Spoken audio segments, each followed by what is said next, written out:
Dan Matichek here, and in the last clip I'd mentioned a few things that I'd gotten and done for my studio. I didn't get much done in a way of working with clay because I ran out of bats for my wheel, and I'd been using plastic bats that I made out of 1/4-inch plastic, but I think I'm going to use those. They work well, but I have a bunch of smaller sheets that I'm going to cut into round circles of marine plywood, a 1/4-inch marine plywood, and it's not ideal, but I think it should work okay.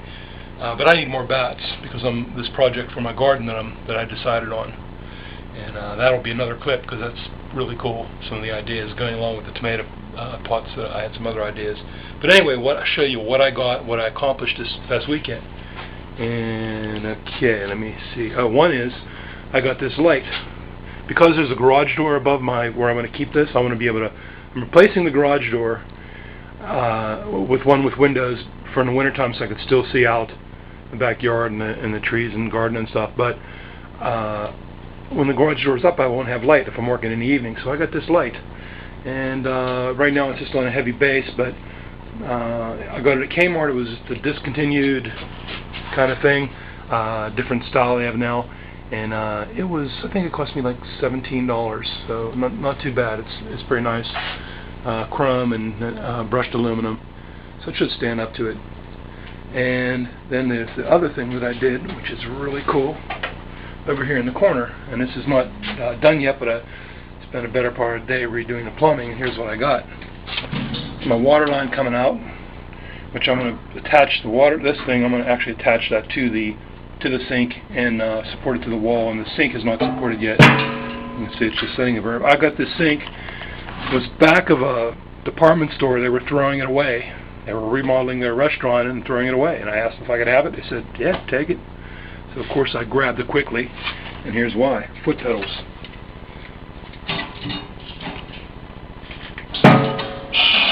Ta-da! Two messy hands, go over to the sink, press the foot pedal. Beautiful. Just the right size, not real big. I didn't want a big sink over here anyway.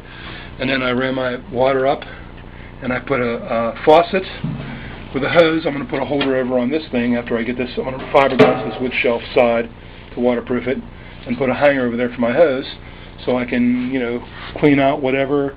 And then for the drain, it's actually 50 foot, so I can go back and hose out my shop, by the way, if I want to clean out all the way to the back part of my studio, because I'm putting everything on bricks. You can see right now it's already getting wet down here.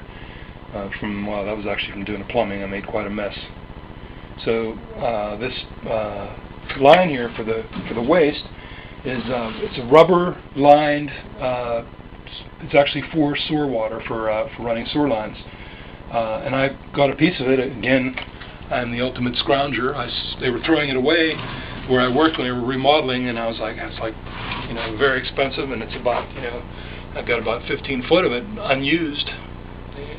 Take it, it's yours. So I grabbed it, of course, not knowing what I was going to use it for, but I had an idea it was going to be something like this in some type of drainage sink in the garage situation, and here we go. What I'm going to do is I'm going to run that into a 5-gallon bucket with a lid that's removable with clamps, so it's totally sealed. I have the bucket. I need to get the clamps yet. And then I'll have another hose coming out, going into a second bucket. And the idea is that all the particulates get caught in the first bucket, will settle down, and the water off the top comes out and goes into the second bucket. And I can either reuse that for on the wheel, or spill it out, whatever. Spill it, use it to water my flowers, probably. In my garden, and that way I'm not wasting any water, and I'm just couldn't be happier. I don't even know what to say. I'm like excited about a sink right by my wheel. It's perfect. So that's it for now. That's enough babbling. You can tell I'm full of nervous energy and excitement, but feeling a little sick at the same time, so I'm not going to get too much done today. I do have one more clip of what I got done this weekend pottery-wise, and it's the tomato planters, upside-down tomato planters. If you wanted to see that, that's coming up next. See ya.